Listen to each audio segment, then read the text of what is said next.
Bonjour mes dragons, aujourd'hui on se retrouve pour un nouveau deck profile sur le deck Grenmajou.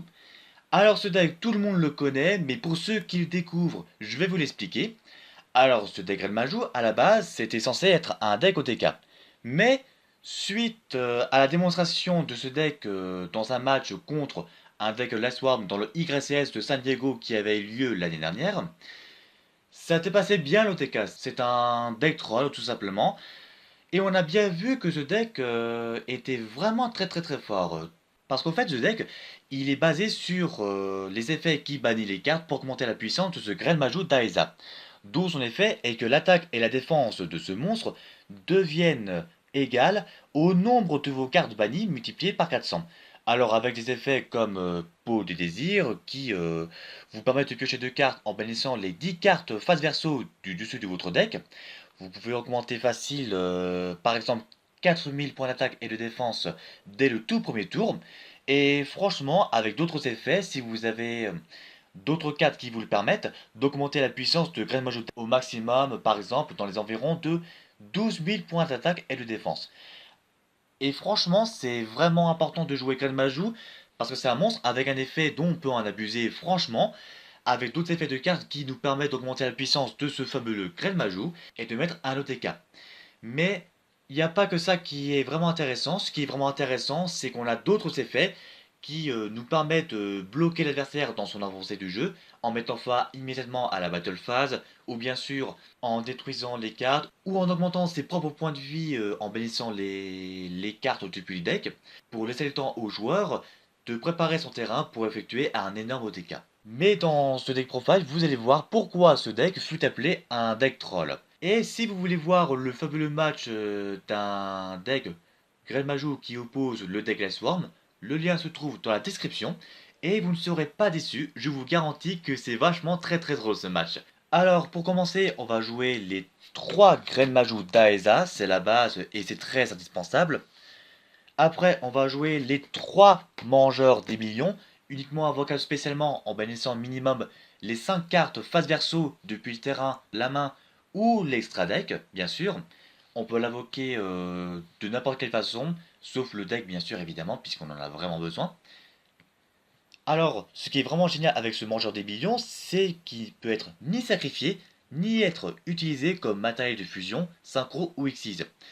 C'est un monstre qui est vraiment immunisé contre les kaijus, d'où vous savez comme quoi que les kaijus s'invoquent spécialement sur le terrain adverse en sacrifiant un monstre adverse, et que si l'adversaire contrôle un monstre kaiju, vous pouvez invoquer spécialement l'autre kaiju sur votre terrain. Donc ce mangeur des millions gagne 100 points d'attaque et de défense pour chaque carte face verso, que ce soit les vôtres ou celles de l'adversaire. Si jamais ce monstre, au début de la damage shape, une fois par tour, combat un monstre adverse, vous pouvez bannir le monstre adverse face verso. C'est vraiment très fort comme carte, ça va vous permettre de vous débarrasser des cartes des monstres vraiment très chiants à s'en débarrasser. Et je vous garantis que ce mangeur des millions, il est vraiment indispensable en x3. Après, on va continuer avec les 2 visages nécro. Alors, le visage nécro, c'est vraiment très puissant. Normalement, ça mérite d'être joué en x3, mais la baliste nous oblige à jouer cette carte en semi-limité, c'est-à-dire en 2 exemplaires seulement. Parce que regardez bien son effet. Si cette carte est invoquée normalement, mélangez toutes les cartes bannies dans le deck. Cette carte gagne 100 points d'attaque pour chaque carte mélangée dans le deck par cet effet. Alors franchement c'est déconseillé d'invoquer normalement le VSA Nécro, sauf en cas de force majeure si jamais vous n'avez plus de cartes à piocher.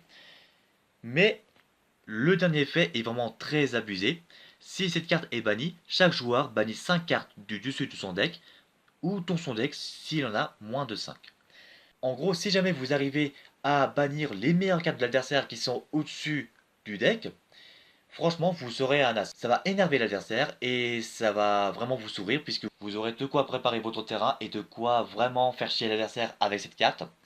Et si jamais par chance, vous bénissez un second visage nécro, là, vous bénissez les 10 cartes du dessus du deck de l'adversaire en un seul tour. Et franchement, là, c'est vraiment incroyable cette carte.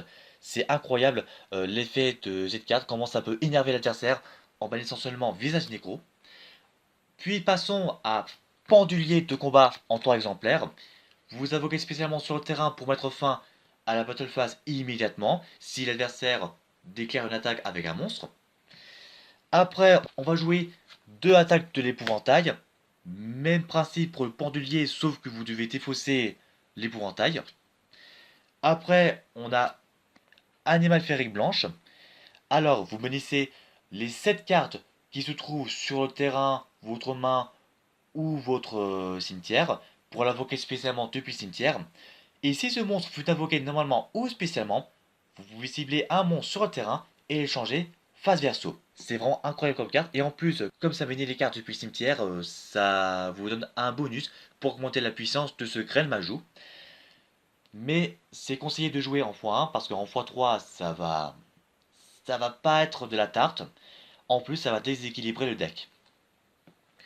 Ensuite, Tortue électromagnétique, c'est le même principe pour Pendulier et l'épouvantail, sauf que vous devez bannir depuis le cimetière pour mettre fin à la battle phase.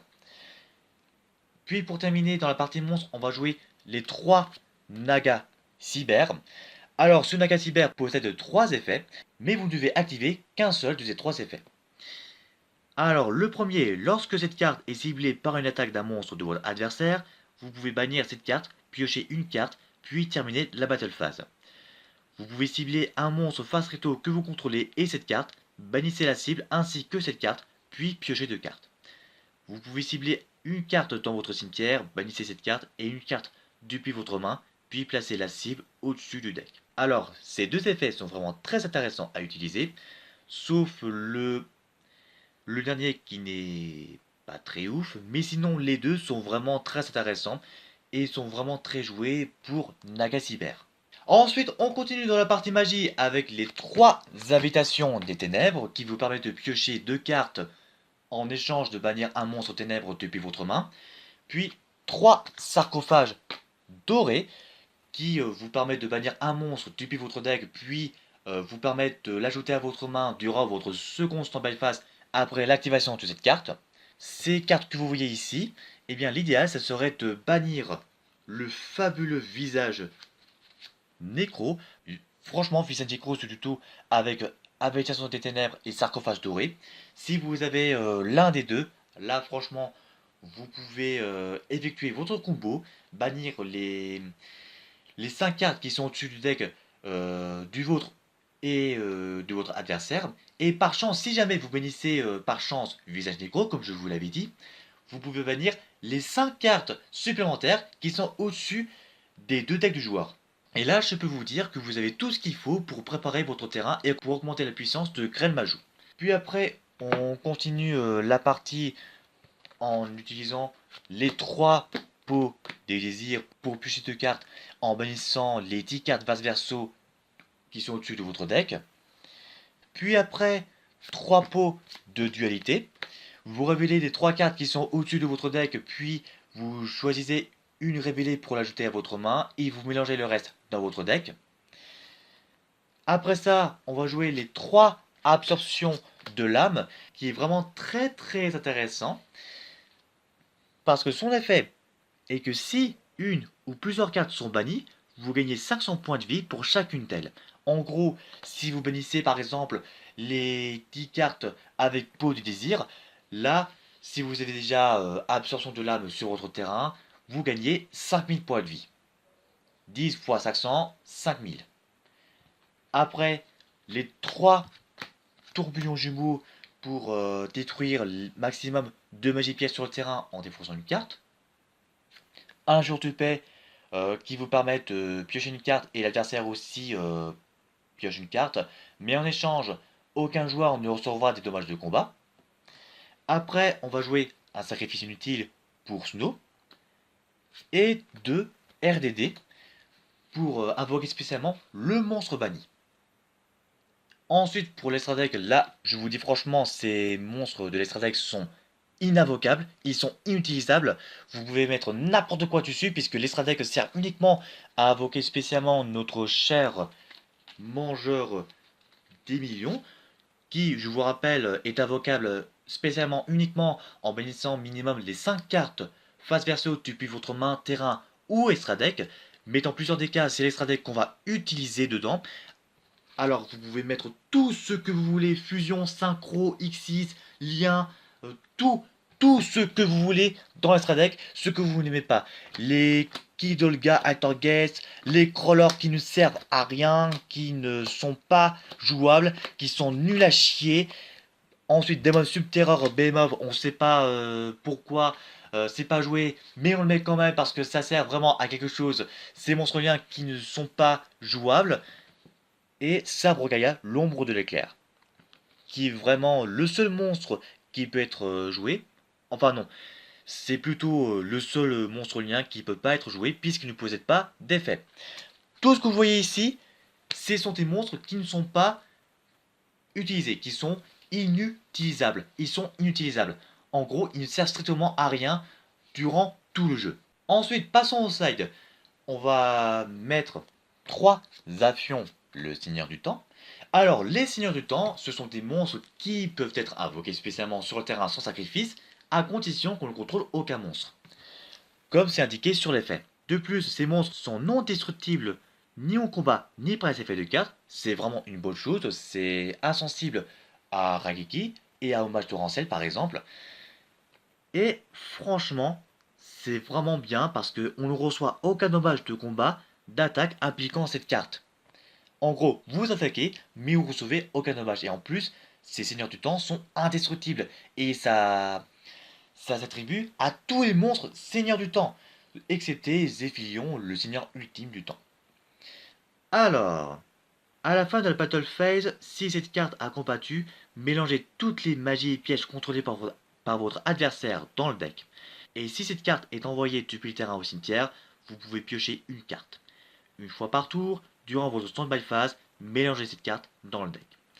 En gros, The Saphion est le seul monstre à pouvoir renvoyer dans le deck toutes les cartes magie pièges qui sont vraiment cancer. Je précise les cartes pièges Altergeist, les cartes magie et pièges continus Trodraco et autres cartes pièges utilisées dans Paleofrog. Franchement, bref, cette carte pourrait vraiment vous être utile contre n'importe quel deck méta tel que Trodraco, Altergeist, Trickstar, je précise Trodraco, Paleofrog, tout, tout. C'est vraiment la meilleure carte que vous devez avoir dans le side. Ensuite, on va continuer avec les Kaiju, Roi du Tonnerre, Gardala, Gamme-Ciel, Radiant, puis la magie Interruption du sommeil de Kaiju qui vous permet de détruire tous les monstres sur le terrain et invoquer spécialement un monstre Kaiju sur chaque terrain. L'idéal, ça serait d'invoquer spécialement le Gamme-Ciel sur le terrain adverse et Roi du Tonnerre sur votre terrain.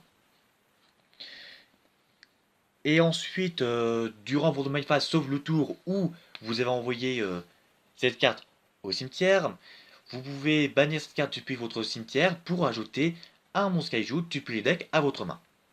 Franchement, c'est vraiment très très bien comme carte et c'est à jouer dans le side pour un deck Green Majou si jamais vous rencontrez un joueur qui joue un deck badass mais que vous n'arrivez pas à les contrer avec des cartes qui ne sont pas faciles à s'en débarrasser. Dans le side, on va mettre un troisième RDD, un trou noir pour péter tous les monstres, puis deux tempêtes inferno et deux dynamites DD. Alors, le tempête inferno, c'est une magie jeu rapide qui vous permet de bannir tous les monstres depuis le deck et cimetière si jamais vous recevez les 3000 points de dommage de combat ou plus, en une seule attaque seulement. Et Dynamite DD sert à causer, voyons voir, des dommages d'effet bien plus grands par rapport au nombre de ces cartes bannies. Et si jamais il a par exemple 20 cartes bannies, vous pouvez causer 300 multiplié par 20, ce qui fait un total de 6000. Mais si vous activez les deux, là franchement c'est la pépite chez Pipite, vous pouvez causer 12 000 points de dommages en seulement un tour. Dommage d'effet seulement. Vraiment très utile dans la side au cas où. Et on va jouer un Macrocosmo. Au lieu que ces cartes soient envoyées au cimetière, vous les bannissez à la place. C'est en gros contre les cartes vraiment très très chiantes comme les Sky Striker, les, comment ça s'appelle, les Altergeist, les Trous Draco. Ça, franchement, les Trous Draco, c'est vraiment excellent contre les Trous Draco, je pense. Et contre les Paléofrog, vraiment excellent. Vraiment excellent. C'est vraiment la meilleure carte que vous devez avoir. Donc, pour conclure, ce deck ne vous garantit pas d'entrer dans le top, mais si vous y arriverez par chance et que vous maîtrisez le deck bien, très très bien, là je peux vous dire que vous avez une chance d'entrer dans le top. En gros, c'est un deck qui est vraiment très très bien, excellent pour ceux qui veulent jouer un deck troll compétitif. Vous l'avez devant vous et c'est le deck troll compétitif, le seul et unique que nous avons.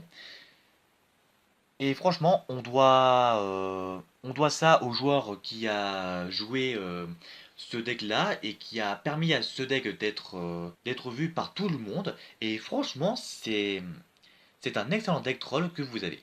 Bref, c'est la fin de la vidéo. J'espère que vous avez apprécié.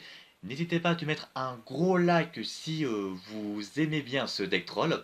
Et on se dit à la prochaine pour une nouvelle vidéo. D'ici là, portez-vous bien. Ciao!